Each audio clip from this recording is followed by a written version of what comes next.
All right.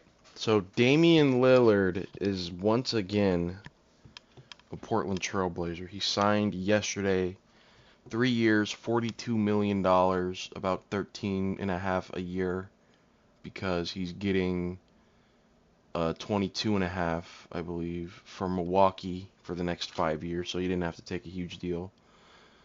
And he's going back home. He's going back to the team that he was drafted by, the team that supported him, and that he really just seems to love that organization and that team, and it feels like he never wanted to go in the first place.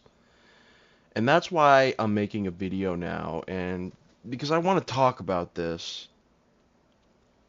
because I feel bad about the way we treated and the way we talked about Dame before the trade to Milwaukee.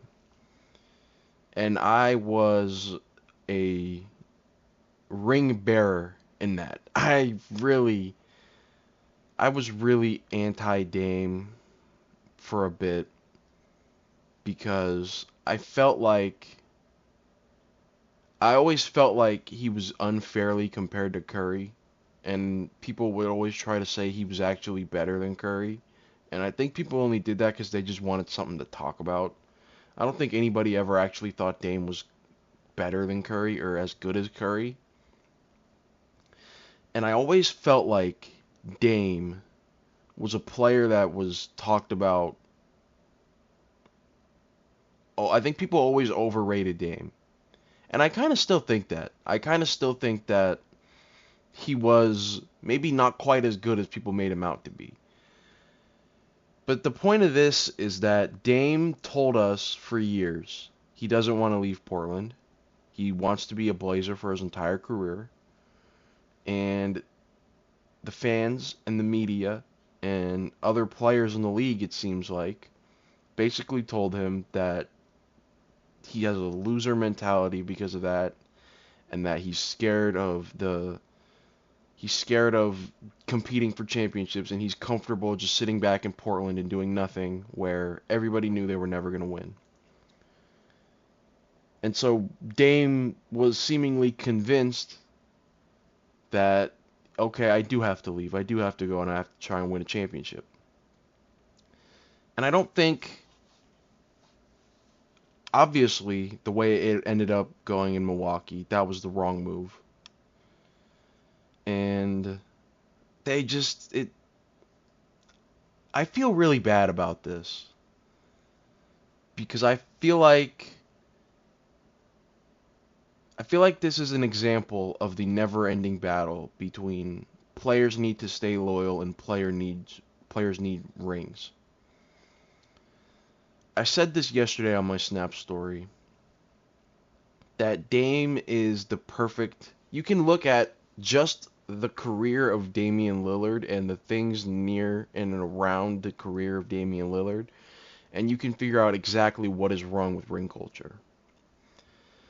Because for one hand, we have people all the time talking about how we need to have more one-team guys. We need to have guys who stay loyal to their franchises no matter what, and that, they stay there and they win, and they're Dirk in Dallas, they're Duncan in San Antonio, they're Kobe in LA. They never leave, despite the fact that Duncan almost went to Orlando, and despite the fact that Kobe almost got traded to Chicago because he wanted out. We can ignore that. We can ignore that Tim Duncan was gonna be on the Orlando Magic if they would have let his wife fly on the fucking plane to the games. That was what did it. If if the Magic would have just let Tim Duncan bring his wife on the flights to games, he would have been in Orlando Magic in the entire. I mean, that was in like '04, so like the majority of the Spurs dynasty just wouldn't have happened. So we can ignore that, and we can ignore that Kobe almost got traded, and we can say those guys are the epitome of loyalty, and we need more loyal guys like that. Yet when Dame says out loud to everyone for years, "Hey, I'm gonna be that. I'm not gonna go anywhere. I don't want to be traded. I want to just stay in Portland." And everybody was like, well, this guy's a fucking loser. This guy, he doesn't care about championships. He just wants to make money and play in meaningless games. And we're going to degrade him for that. And we're getting it again right now with Giannis, Dame's former teammate. Giannis is telling us he doesn't want to leave Milwaukee. He's fine in Milwaukee. He doesn't want to get traded. Yes, he wants to keep competing for championships, but he wants to do it in Milwaukee. And all the media is telling him, hey, no, you have to leave because you can't compete for championships there, and you're good, and you're too good to not compete for championships. We want you to go to Houston or San Antonio or one of these teams and compete for championships because we're ring thirsty. We need rings. We want multiple rings. One ring's not good enough. We need 2, 3, 4, 5 rings. We need hella rings. We need you to go somewhere else so you can win more rings. But when he does that, inevitably, I think Giannis is going to get traded sooner rather than later. When he does that, people are going to say, man, we need loyalty. We need more loyal stars. Guys changing teams to go get rings. It's crazy. It's like, you're the fucking same people that are pushing these guys to do it. It's not, it's a cycle that has never ended. It will never end. And it fucking annoys the hell out of me because it doesn't make any sense. You can't have both. You can't say we need guys to, not everybody's going to be Kobe and Duncan and stay on one team forever and win 5 championships. That's the exception. That's not the rule. You don't just do that. So we ask these players to stay loyal to one team forever and to win a bunch of championships, and that's not realistic. That's only realistic for a few guys. For Kobe, for Duncan, and Steph, and Magic. Kareem had to go leave Milwaukee to go get more championships. LeBron's won championships on 3 different teams. And Michael got all of his in Chicago. That's another one. Hakeem only got 2. People drag Hakeem for that. Would they have rather Hakeem left Houston in, I don't know, 92 before they ever won in Houston, after Ralph Sampson was, if after it was clear that Ralph Sampson was never going to be the same guy and that Ralph Sampson was going to be washed, would these people have rather Hakeem would have left and gone to, the Lakers, who probably around that point would have just lost Kareem, or were about to lose Kareem to retirement? Like, would they have preferred that? Go win more championships with the Lakers? Would they? I don't know. Probably, some of them probably would have. I don't know. I kind of like that Hakeem stayed the course. And if after, do they want him to leave after in like 97? They lose in 90, they win in 94, 95, they lose in 96. Do they want him to leave in 97 and go to Orlando or something and play with Shaq? Like, what would they have wanted? Because we can't put we say we can't put Hakeem higher than these other guys because he's only got 2 championships. I think Hakeem was better than Shaq. I'm being honest here.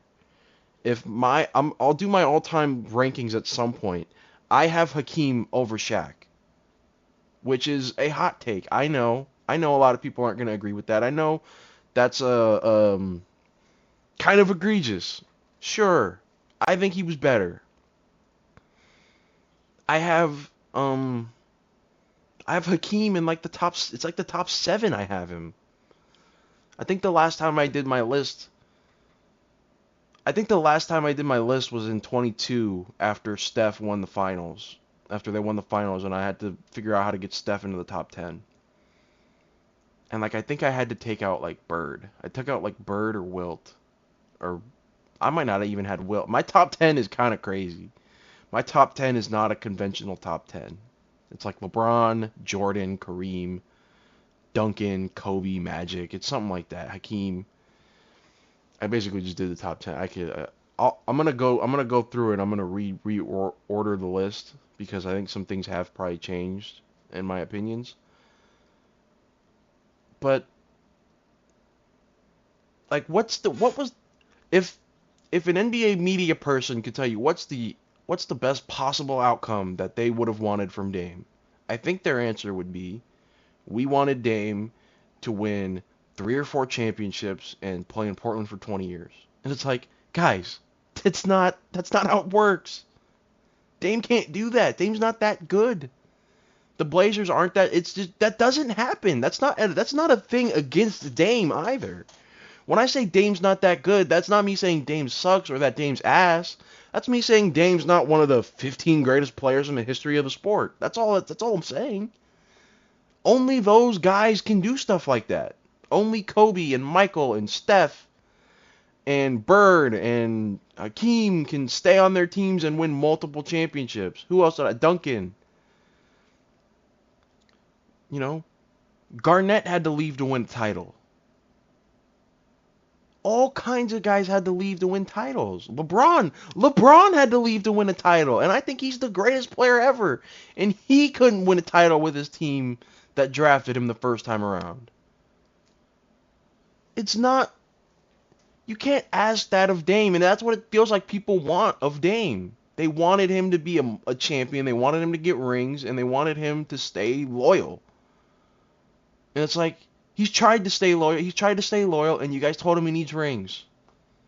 You know, there's one thing that when we talk about the career of Carmelo Anthony, people always say, oh, he cared more about the money. He didn't want to win championships, he cared more about the money. And you know what? That's fine with me. Because Carmelo Anthony never acted like that wasn't the case. Carmelo Anthony never was putting out press statements like LeBron does and saying, I care so deeply about winning. I want to win a championship. I don't know what I'm going to do. I'm so desperate. Carmelo Anthony never did shit like that. We all knew the deal with Melo. He loved being in New York. He loved playing for the Knicks. And he loved making all the fucking money he could. And the Knicks sucked every year, but Melo was always fun to watch. And they made the playoffs a couple times. And they never won a playoff series, but there were some fun teams in there that could have gone on a run, that didn't, and then it was over. And he went to OKC, and then he went to Houston, and he was a role player. That's fine. I don't have a problem with that.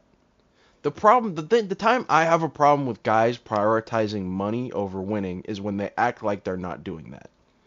Because it's like, Bradley Beal's another one. Everybody always talked about Bradley Beal on that Wizards team, and he doesn't care about winning. When he signed that extension that he just got bought out of by Phoenix back in 2019, the $230 million deal or whatever it was. Everybody was like, oh, he doesn't care about winning. It's like, yeah, it's Bradley Beal, guys. What's wrong with that?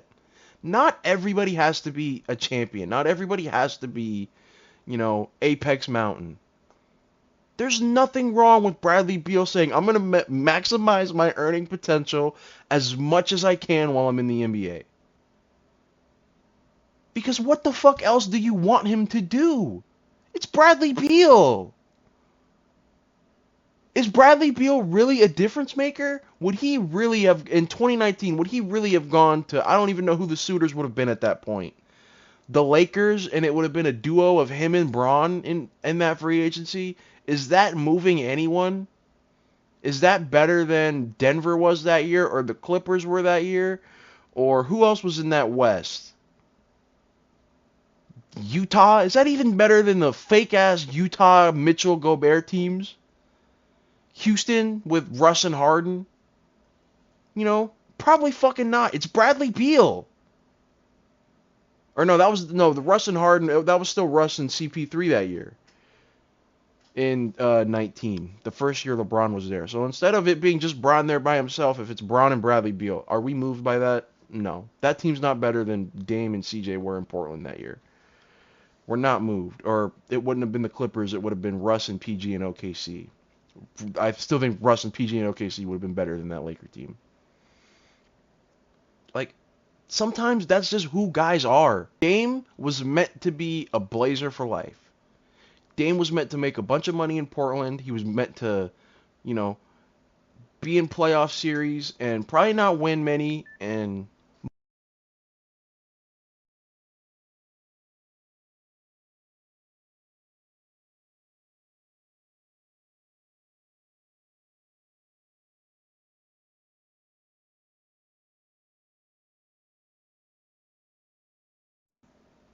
Dame was meant to be in Portland forever. He was meant to be a Blazer for life. He was, playing a few playoff series, win a few play. They went to the conference finals that 2019 season I was just talking about. That was what he was supposed to be. And yeah, these last couple years, would they have done anything in Portland? No. They would have done nothing. Just like they did without Dame. They would have done nothing. And guess what they're going to do for these next 3 years with Dame? They're going to do nothing. But who cares? Because Dame's going to be happy there. And we're going to get to see more Dame basketball moments that we didn't get to see in Milwaukee. Because he's going to be somewhere he wants to be. He's going to be home. He's going to feel comfortable. He's going to feel safe. We chased him out of town in Portland because we said he doesn't care about winning and that he's a loser. And that he has to go win rings or go try and win rings for anyone to care about his career. And again, I hope this is a lesson that we can learn as a basketball fan base to stop doing shit like this, to stop talking about players this way. But I know at the end of the day, that's not going to happen. Because this stuff like this has happened before. And I saw somebody say this on Twitter the other day. They said, we're going to treat the Dame years in Milwaukee the same way we treated the D-Wade years in Chicago and Cleveland. Because when everyone thinks of Wade, nobody thinks of people think of Wade as a one-team guy. People think of Wade in the Duncan-Dirk combo. He wasn't. He left Miami to go to Chicago because Miami didn't want to pay him the full, the max or whatever. I don't remember what the full discrepancy was, but Miami didn't want to pay him as much as they could, and so he went to Chicago, and then he went to Cleveland, and then he got traded back to Miami, and then he ended his career with the Heat, and everybody thinks of him as just the Heat. We're going to only think of Dame as a trailblazer. We're not going to think of his time in Milwaukee, because he didn't do anything in Milwaukee. Because he kept getting hurt. And then he got bitched by Halliburton twice. It's like, he did nothing. We just wasted 2 years of Dame's career doing nothing in Milwaukee. We should have just let him stay. We shouldn't have fucking yelled at him and bitched about this for as many years. When I say we, I mean the media, I mean the fans, I mean people on Twitter. Because I was a big proponent of that. I loved calling Dame a loser. I got so much joy out of it. I got so much joy out of seeing Dame not competing. Because I was like, this guy's he's a bum. He's not the dog that y'all think he is. Because there was the Dame versus Russ thing, and obviously I'm a Russ guy, and then I always hated the Steph stuff. So I was anti-Dame.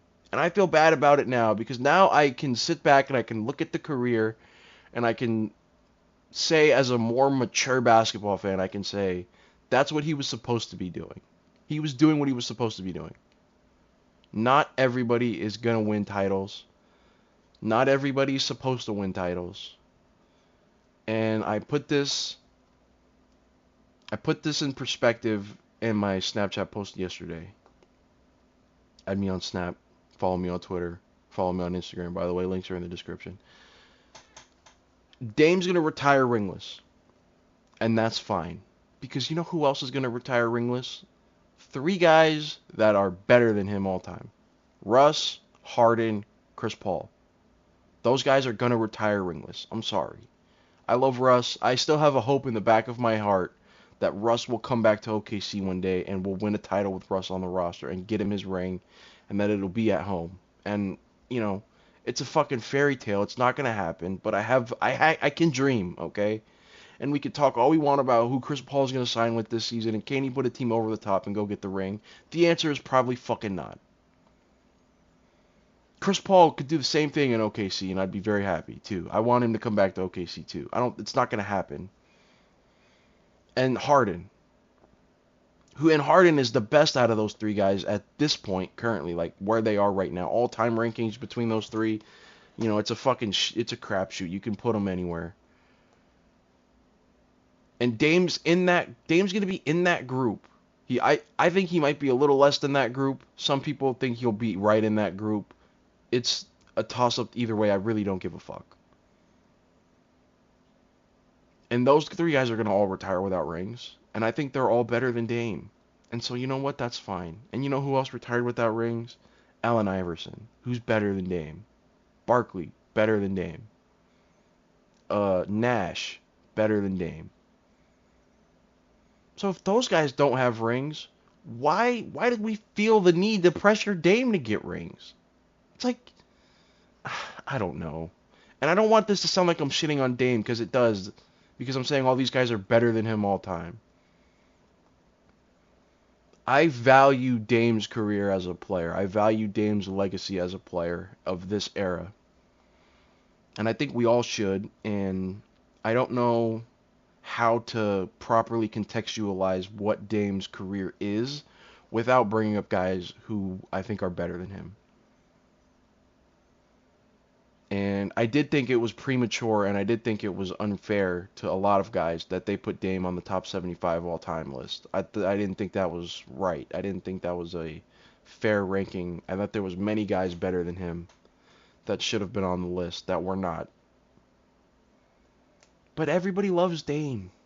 So like I know that's the case. I know I'm in the minority with my feelings about Dame as a player and about his career. And I don't have any feelings about Dame as a person because I don't know Dame. I don't, you know, people do this stuff all the time about, oh, he's a better person than he is a player. It's like, I'm sure he is, man. I hope he is. I'm sure he is. I don't know that. I can only take people's words for it. I don't act like I give a fuck. I don't give a fuck about what these guys do off the court. I want to know when people do all this stuff with celebrities and athletes and rappers and all this shit, and they want to know all these details they want to know who they're dating, they want to know who they're married to, they want to know their kids, they want to know their families, their moms, they want to know what they like to do on Sunday nights. Like, I don't give a fuck. I would rather not know. I would rather know the least possible information about like a celebrity, so I don't want to feel like I know them, because I fucking don't. I don't want to be watching a movie, and I don't watch movies, but I don't want to be watching a fucking movie with Ben Affleck in it, and it's like, oh, there's fucking Ben Affleck, the guy who, I don't know what he does. Didn't he fuck J-Lo or something? I don't know. Like 4 times? Isn't that the story? I don't know the fucking story because I don't care. Because if I'm watching a fucking Ben Affleck movie, I just want to watch the movie. If I'm watching a Dame basketball game, I don't want to be thinking about Dame's fucking kids and his, like, if he's divorced or not, or his mom, or his fucking, like, I don't give a fuck, bro. I don't care. It's better that way. I just want to focus on the sport. I want to focus on the game at hand. That's what I base my opinions on. That's the Kirk Cousins thing too. Everybody loves Kirk Cousins because they talk about how funny he is and how he's a family man or whatever the fuck. And I don't care. I think he's an average quarterback at best. But people act like he's better than he is because they love who he is as a person. And it's like, I don't fucking know the guy. Most of you don't know the guy. So stop acting like you do. Stop acting like you give a fuck. So I say that to just say, when I say things about these athletes and these players that may come across as like disrespectful, it's like I'm only talking about their careers. I'm only talking about them in the vacuum of their sport. And I'm sure most of them are all great people and good humans and all that shit. But that's not what I'm here to talk about. I'm not here to talk about the fucking charity events and I'm fine with that stuff being out there. I'm also not one of those people that's like, oh, you should do charitable acts because of your kindness and not because you want it to be seen. It's like, that's not, those aren't mutually exclusive. You can have charity events and shit and show the whole world and it be all fun, and you can still be doing it out of the goodness of your heart. It's like, I don't know why people are weird, man. That's the whole point of this video, is that people are fucking weird, and the conversations we have about these players are weird, and it's kind of uncomfortable a lot of the times. Because we say things and we do things and we act like we know stuff that we don't.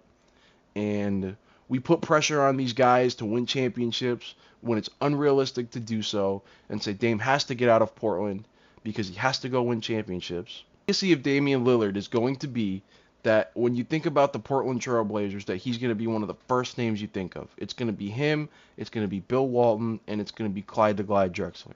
Those are going to be the 3 guys. And that's his legacy. And you know what? There's only 30 NBA teams. And the league's been around for, I think we're going into year, what are we going into? Year like 78 or 79? 30 teams, 79 years. You know, throw in, if you want, say the Sonics don't count as the Thunder, and say maybe Vancouver doesn't count as Memphis, and so, maybe you got two more. Just because of, relocations and shit like that. I don't know. But if there's 30 teams and you're like the face of one of those 30 teams of all time, or like if you're on the Mount Rushmore of one of the 30 organizations in the NBA, that's not something to be looked down on. That's something to be proud of. That's an accomplishment. That's the sign of an all-time great player. And Dame is that in Portland. They fucking love Dame. I've been to a few games in Portland. I went to games during the Russ. I went to 3 games in Portland when Dame was there. 2017, 2018, and 2019. And actually 2021 as well. He was on the team. Or 2022. He was on the team, but he didn't play because he was hurt. But those first 3 games, I would be in Portland watching OKC at the Blazers. And bro, the fucking fans there loved Dame so much. That fucking basketball, that's the only basketball arena I've ever been to for NBA games. Dude, that place got so fucking loud every time the Blazers scored. Every time Dame scored or CJ scored, they went fucking nuts. It would be like the second quarter, and it was like Dame hits a pull-up 2-point jumper, and they would lose their fucking... It was crazy. They love Dame there. That's his city. That's his team. Those fans, that's their guy. And I feel bad that we took 2 years away from that, from Dame and from Portland, because of media narratives and because people decided that if Dame didn't try to go win a ring, that his career would not be valid, and that his career would be a waste of time, and that it wouldn't be appreciated because he was seen as somebody who never actually tried. And I feel guilty because I was a part of it, and I know my fucking tweets and my posts didn't influence it at all, but, I feel like I'm on the wrong side of history here, and I feel bad about that. And I hope to, learn from that and to,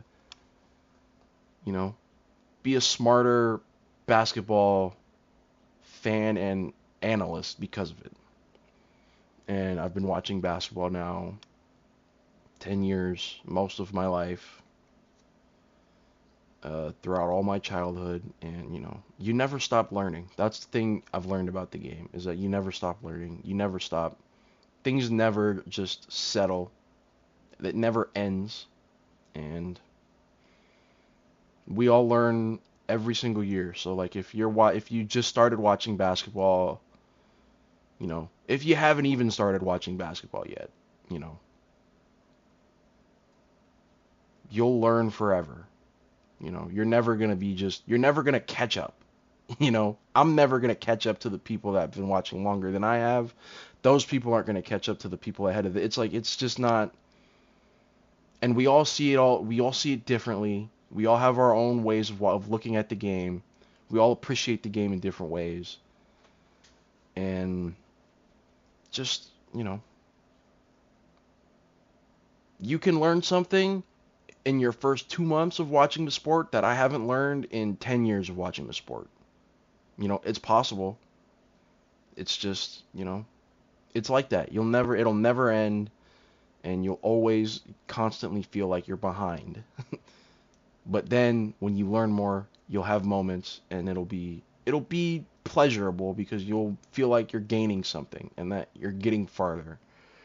And that everyone's perspective is to be appreciated, even if some of them are dumb as fuck, because it's somebody's perspective. And yeah, I'm going to come on here on this channel, I'm going to shit on those perspectives a lot, and I'm going to shit on people, and I'm going to talk a lot of shit. But, at the end of the day, that's just kind of what I do, you know. So, yeah, that's it.